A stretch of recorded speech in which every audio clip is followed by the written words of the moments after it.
नमस्कार, मैं मानसी भनोत स्वागत करती हूँ आपका करंट अफेयर के एपिसोड नंबर 655 में। आज की तारीख है 13 मई 2020। हमारे दो चैनल्स हैं, पिनाकल और फ्रंटियर आईएएस। अगर अभी तक आपने हमें सब्सक्राइब नहीं किया तो सब्सक्राइब ज़रूर कीजिए। साथ में हमारा बेल आइकन प्रेस करना ना भूलिएगा, ताकि हमारे जितने भी कोर्सेज और गवर्नमेंट एग्जाम्स के लिए जितनी भी प्रिपरेशन का मटेरियल आता है वो आप तक पहुँचता रहे। साथ ही साथ हमारी वेबसाइट ssccglpinacle.com एंड baljeetdhaka.com जरूर विजिट कीजिएगा। चलिए अब बात करते हैं प्रीवियस क्विज के क्वेश्चंस की। पहला प्रश्न आपके सामने जो आपको पूछा गया था, कोविड संकट के बीच हिंद महासागर राष्ट्रों की सहायता के लिए भारत द्वारा कौन सा मिशन शुरू किया गया है? तो वो मिशन का नाम है मिशन सागर। अगला प्रश्न जो आपसे पूछा गया था, कोविड-19 के लिए भारत का पहला स्वदेशी एंटीबॉडी परीक्षण कोविड कवच अलीसा किसने विकसित किया है? तो ये विकसित किया गया है नेशनल इंस्टीट्यूट ऑफ वायरोलॉजी। सो ये इसका सही उत्तर है। चलिए अब बात, एशिया ओशनिया श्रेणी में भारत का पहला फेड कप हार्ट अवार्ड किसने जीता है? तो इसका सही उत्तर है सानिया मिर्जा। तो सी इसका सही आंसर है। भारतीय टेनिस खिलाड़ी सानिया मिर्जा ने इस साल के 3 क्षेत्रीय समूह के प्रत्याशियों के लिए डाले गए कुल 16,000 से ज्यादा मतों में से 10,000 से अधिक मत प्राप्त करने के बाद एशिया ओशनिया श्रेणी में देश का पहला फेड कप हार्ट अवार्ड हासिल किया है। फेड कप हार्ट अवार्ड विजेताओं को प्रशंसकों द्वारा ऑनलाइन वोटिंग के माध्यम से निर्धारित किया गया, जो 1 मई से शुरू होने वाले एक सप्ताह के लिए चला गया था।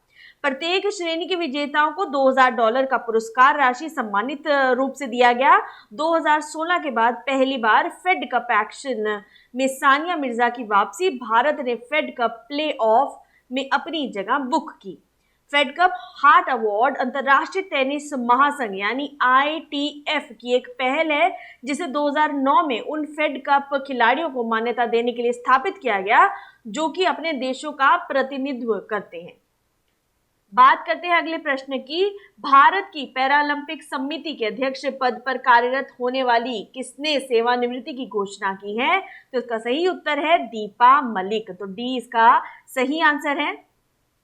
तो हाल ही में जानी मानी पैरा एथलीट दीपा मलिक ने पैरालंपिक समिति के अध्यक्ष के रूप में अपना पद संभालने के लिए रिटायरमेंट की घोषणा की। राष्ट्रीय खेल संहिता के अनुसार एक सक्रिय एथलीट किसी भी महासंघ में आधिकारिक पद नहीं रख सकता, और इस नियम का हवाला देते हुए मलिक ने सेवानिवृत्ति की घोषणा की। दीपा मलिक देश में पैरा खेलों की ध्वजवाहक रही हैं और उन्हें पिछले 29 अगस्त को राजीव गांधी खेल रत्न से भी सम्मानित किया जा चुका है। इसी के साथ वह सम्मान पाने वाली पहली ऐसी भारतीय महिला पैरा एथलेटिक बन गई। वह पैरालंपिक खेलों में पदक जीतने वाली पहली भारतीय महिला हैं और इसके अलावा 58 राष्ट्रीय और 23 जो हैं अंतर्राष्ट्रीय पदक उनके नाम दर्ज हैं। मलिक जो है पद्मश्री और अर्जुन पुरस्कार से भी सम्मानित हो चुकी हैं। अब यहाँ रिवीजन के लिए आपको बता दूं, सना मीर ने अंतर्राष्ट्रीय क्रिकेट से संन्यास की घोषणा की। आपको बताना है ये किस देश की पूर्व क्रिकेट कप्तान है? तो इसका सही उत्तर है पाकिस्तान। तो ये पाकिस्तान की पूर्व कप्तान रह चुकी हैं। यहाँ आप तस्वीर में देख सकते हैं दीपा मलिक।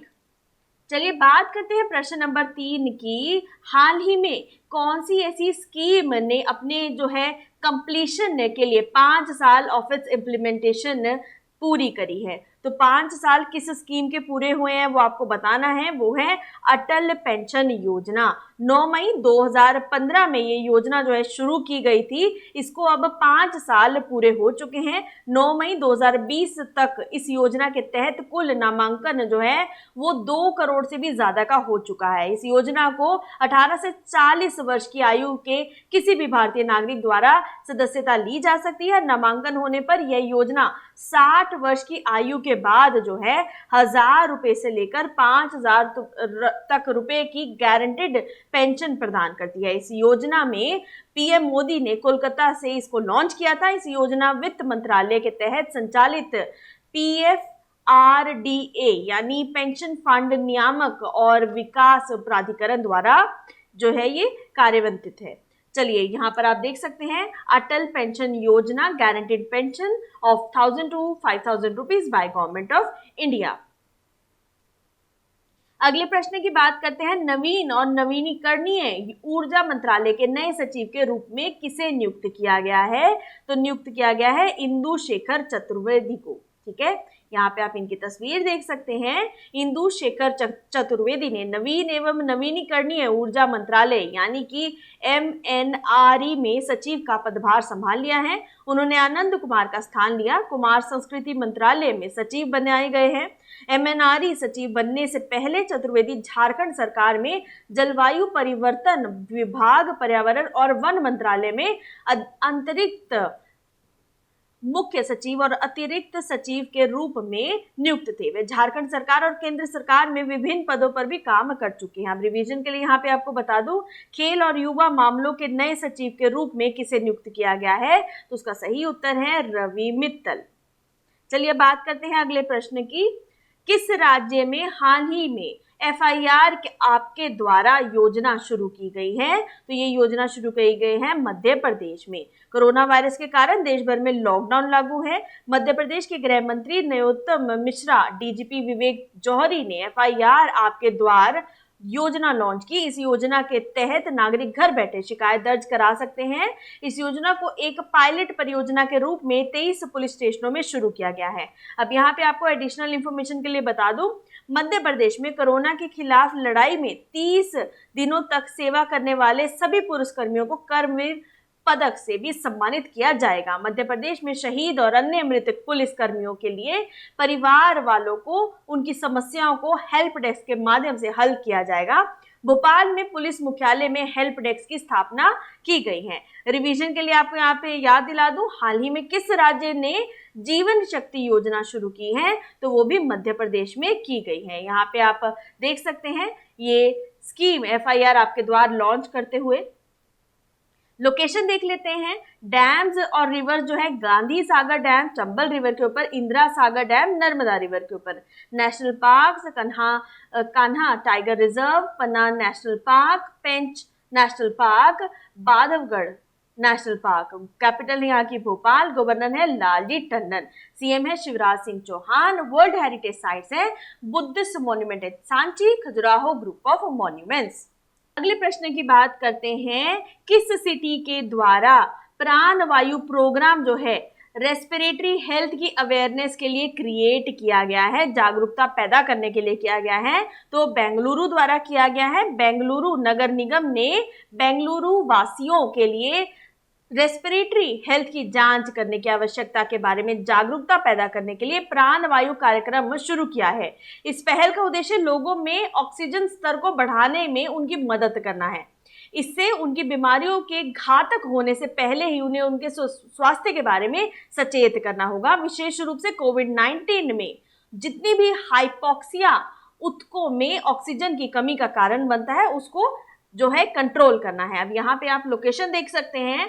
डैम्स की बात करें, कृष्णराजा सागर डैम कावेरी रिवर पे, तुंगभद्रा डैम तुंगभद्रा रिवर पे, अलमट्टी डैम कृष्णा रिवर पे।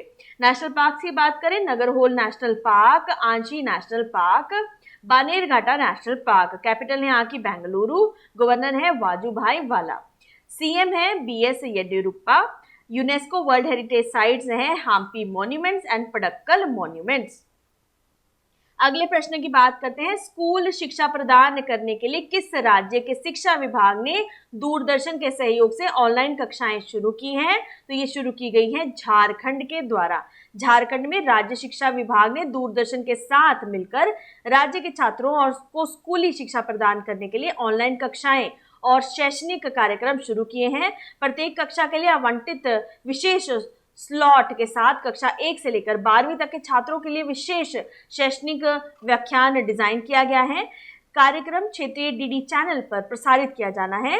विशेषवार कक्षाएं विशेष रूप से यूनिसेफ और राज्य शिक्षा विभाग के शिक्षकों की सहायता से तैयार की गई हैं। छात्रों को उनकी सुविधा के अनुसार दूरदर्शन पर क्षेत्रीय प्रसारण DD झारखंड के साथ DG 7 यानी कि YouTube के साथ जो है इस चैनल पर भी सभी कक्षाएं ऑनलाइन उपलब्ध जो है कराई जाएंगी।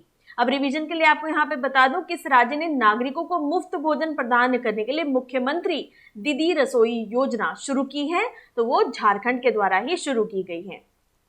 यहाँ पर आप लोकेशन देख सकते हैं झारखंड की। डैम्स जो हैं पंचेत डैम दामोदर रिवर पर, तेनुघाट डैम जो है दामोदर रिवर पर। कैपिटल है यहाँ की रांची। गवर्नर है द्रौपदी मुर्मू। चीफ मिनिस्टर है हेमंत सोरेन। अगले प्रश्न की बात करते हैं, प्रश्न नंबर 8। हाल ही में किस राज्य के मुख्यमंत्री ने राज्य विधान परिषद चुनाव के लिए अपना नामांकन दाखिल किया गया है? तो ये किया गया है महाराष्ट्र में। यहाँ पे आप इनकी तस्वीर देख सकते हैं। मुख्यमंत्री उद्धव ठाकरे इस वक्त जो हैं विधानमंडल के किसी भी सदन के सदस्य नहीं हैं। उन्हें मुख्यमंत्री बने रहने के लिए 28 मई तक विधानमंडल के किसी एक सदन का सदस्य बनना बेहद जरूरी है। विधान परिषद की 9 सीट के लिए 21 मई को चुनाव होने वाले हैं। उन्होंने राज्य विधान परिषद चुनाव के लिए नामांकन दाखिल किया है। शिवसेना राकंपा कांग्रेस के सत्तारूढ़ महाराष्ट्र विकास आघाड़ी गठबंधन ने विधान परिषद चुनाव में 5 उम्मीदवारों को उतारा है। उन्होंने 28 नवंबर 2019 को महाराष्ट्र के सीएम के रूप में शपथ ली थी। क्योंकि उन्होंने राज्य विधान मंडल के निर्वाचित सदस्यों के बहुमत का समर्थन अर्जित किया, संविधान का अनुच्छेद जो है 164 के तहत किसी व्यक्ति को विधानसभा के निर्वाचित सदस्यों के बहुमत का समर्थन है तो राज्य के राज्यपाल द्वारा उसे मुख्यमंत्री के रूप में नियुक्त किया जा सकता है। परंतु इस मामले में यदि व्यक्ति विधानसभा का सदस्य नहीं है तो उसे 6 महीने के भीतर चुनाव जीतना होता है।